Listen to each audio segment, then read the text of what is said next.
So if I want to make a movie, one of the best apps I have on my tablet to do that is an app called iMovie. And so if I open up iMovie, the first thing it's going to ask me to do is to create a new project. So it'll show me all the other projects I've created, and I can hit this plus sign to create a new one. Now it gives me two different options. I can create a movie or I can create a trailer. In this case, I'm going to create a movie. Now the first thing it's going to ask me to do is to choose what pictures or video clips I want to add into my project. So it's going to show me my photo library, and it's going to let me pick and choose whatever pictures or video clips I have that I might want to put in my movie. So if I'm making a movie all about the colony of New Hampshire, I can save a bunch of pictures off the internet just through Safari, and once I've done that, those pictures will then be in my camera roll. Now when I create my iMovie, it asks me to choose my pictures, and all I have to do is simply tap on the pictures that I want to include, and those will get added to my movie. Now the same thing happens with video. I could record video with my camera and then be able to insert those videos directly into here. So once I've selected my pictures, there's a button at the bottom that says Create Movie.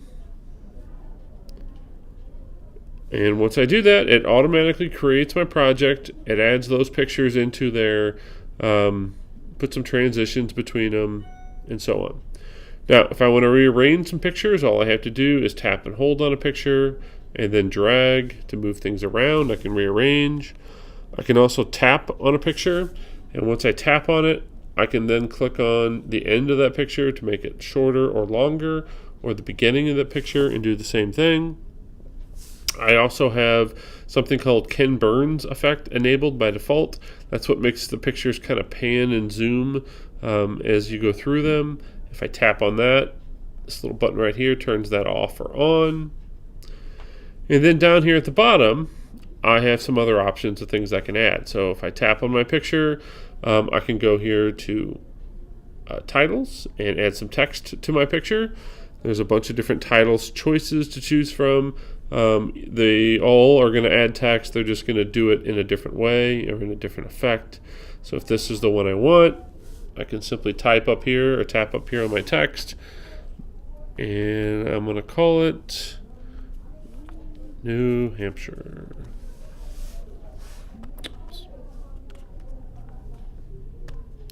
Just like that. I can also choose, there's options to choose whether or not I want that title in the center or the lower portion of that screen. There is also some titles have sound effects, and I can choose to turn that sound effect off or on when that title appears. Now I can also tap on another image here. Let's take a color image, maybe like this one. And next to titles, I have another option down here called filters. Filters are kind of like your Instagram filters that you can choose to give your filter or your picture a specific look. A lot of different ones to choose from. If you wanted to make something black and white or just give it a vintage look, you could do that if you want, just by tapping on your picture and tapping on it just like that. Okay, so I tap on it. Go back to actions if I want to turn those off and on, and so on. Now, if I wanted to add more pictures to my movie, if I have more things I need to add, I can access those up here at the top, the upper right-hand corner under Media. I have all of my different moments, video clips, or pictures that are in my albums, in my photo library if I want to access those things again. Or iCloud Drive will actually open up your Files app, and if you have them saved somewhere on your computer or on your device, you can save those or bring those images in here as well. So the other thing I want to do here is I want to add my voice. And so if I wanted to record my voice, that's where this little microphone comes in. So right below the picture to the left, there's this little microphone. And when I tap on it, it says it's now ready to record. I can now hit the record button, and it's going to start recording right at the playhead wherever I wanted this to start. So if I cancel that, let's say I want it to start right here, I can move to that point and then hit that button, and it'll start that recording right at that spot.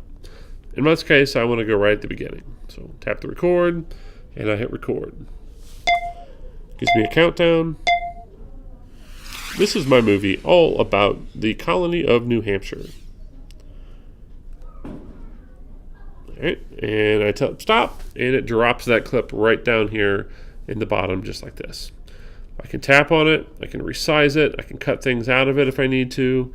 There's options down here at the bottom to adjust the speed, if I wanted to speed up or slow down that clip, or adjust the volume of that clip. And I even have a button here that I can tap to fade that clip. There's a little slider here. I can choose to fade out the beginning or the end of that clip and have the audio gently come in and out. So if I wanted to record the next one, I would then move my playhead to the next spot, tap the record button again. The colony of New Hampshire. And it counts down to 3, 2, 1, and then it records the next part until I hit stop again. And then I get the next clip. And so on, and so on, and so on. Now, once I have all of my pictures and my audio and everything in there, I am then ready to work with some music if I want. So if I have music saved somewhere on my device, I can insert that music. So I have actually some music in my Google Drive folder. So if I have music saved in Google Drive, I can actually go up here to where it says iCloud Drive, and I can go to my Google Drive folder. It will be logged in to my Google Drive account, and I actually have a folder of some copyright-free music here that I've created. And if I find that folder,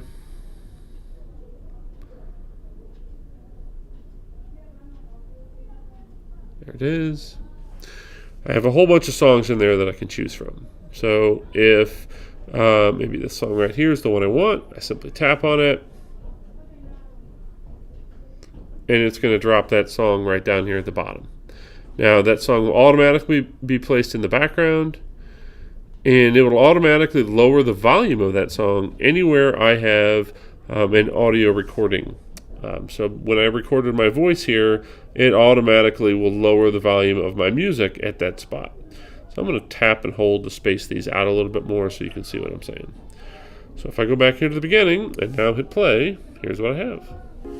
This is my movie all about the colony of New Hampshire.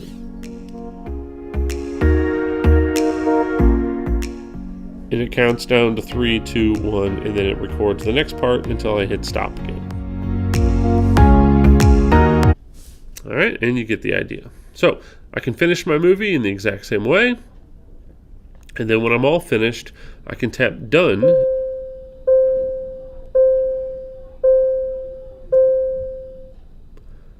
And then when I'm all finished, I can tap done in the upper left-hand corner. Now my movie is now finished. I can tap on here the title and rename it. All right, and then now I am ready to share. So I can tap my share arrow down here at the bottom, and this is what's going to actually export my video and save it as a file on my device. So I don't want to have to open it up in iMovie anytime. I want to share it with other people. So the easiest way to do that is what's called Save Video down here at the bottom. And when I tap on that, it'll ask me a format. If you're not really sure, 720 is a good kind of middle of the round number. And so if I go through and export, it's going to export this and it's going to save it in my camera roll with all my other pictures and video clips. From there, I can turn it into Google Classroom, I can email it to somebody, and so on. And that is iMovie.